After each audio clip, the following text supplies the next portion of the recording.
right, it is Wednesday, and we are in week 3 of Operation Beat Eric's 5K. And clearly, we know what Eric has been up to this week, so I'm going to share with you a little bit about what I have been up to. So, on Sunday, I did a 1 mile time trial, and it did not go well. There's still a video to come. My editor is a little bit slow at the moment. Monday, Tuesday, and Wednesday I did just CrossFit, and basically what I'm doing at CrossFit right now is called a linear progression training program.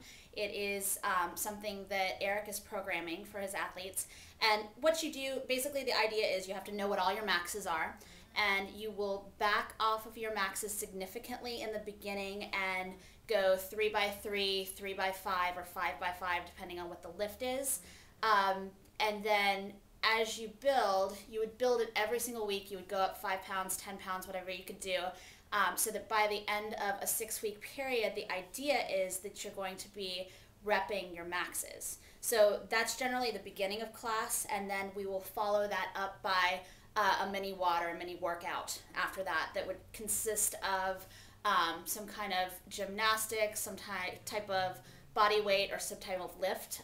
It would be any of those 3 or all of those 3, just depending on what the day is. On Mondays, we always test our max, so I had a very good Monday. I deadlifted 215 pounds, which is a new max for me. That's 10 pounds over what it was before, so that means I'm getting stronger. So Monday, Tuesday, Wednesday was all CrossFit, and then last night, Tuesday night, I did what's called another CFE WOD. It's what Carl and I decided on was 3 5-minute runs with 3 minutes rest in between. They were at about 80% of my max, I would say, or 80% of what my highest speed would be.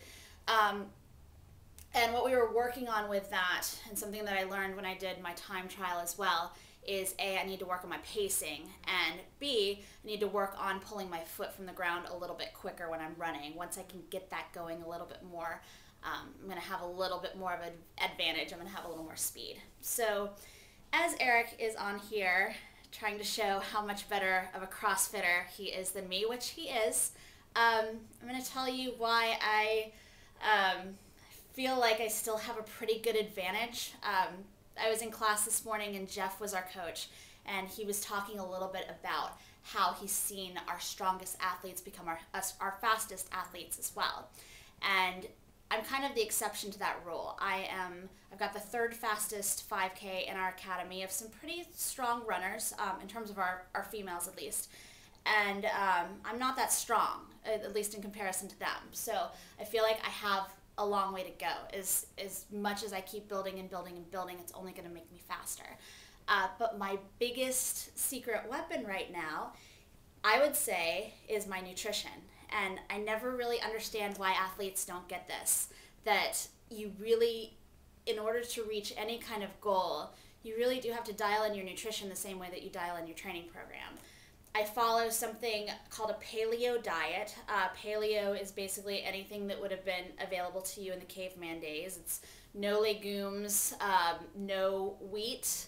It's all vegetables, fruits, nuts, seeds, and just chicken, fish, eggs, anything that a hunter and gatherer would be able to find.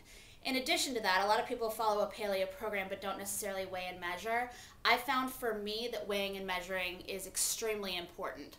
I would say for me, not weighing and measuring would be going to CrossFit and doing some pull-ups and doing some presses, and not necessarily saying, okay, I need to do this many and this many, and this is the weight that I need to do it at. So that basically, I just feel like weighing and measuring always gets the best results, at least for my body. And as I've seen myself really commit to that, that's when I've really seen my progression. So types of things that I eat, first thing in the morning, I have my fruit. So I'll have fruit, I'll have sweet potato shakes. Don't do a lot of sweet potato, but that's usually only when I work out. Only in the first 2 meals, my snack and my first meal of the day, do I get fruit. And everything after that is different vegetables that I've found that work the best. I do a lot of zucchini. I do a lot of asparagus, onions. What else do we have? Eggplant, and a lot of peppers and broccoli. So those are my favorites. Different kinds of vegetables have different sugar contents. I steer clear of like tomatoes and carrots for that sake. And actually, believe it or not, a lot of celery and cucumbers have a high sugar content as well. My fat. Fat is very important as well. I do a lot of avocados. And I found this olive pate. It's basically smushed olives. I think Whole Foods just calls it pate so they can charge more for it. But I do a lot of that, and I do my olive oil spray. And Mrs. Dash is awesome. So that's me in a day. I weigh and measure all of my food. I would highly recommend, if you don't already have somebody that you work with, that you think about working with somebody on nutrition if you're really trying to reach some kind of goal. So that's my big secret weapon. That's my week. Tomorrow's a rest day, and Friday we'll hit it again.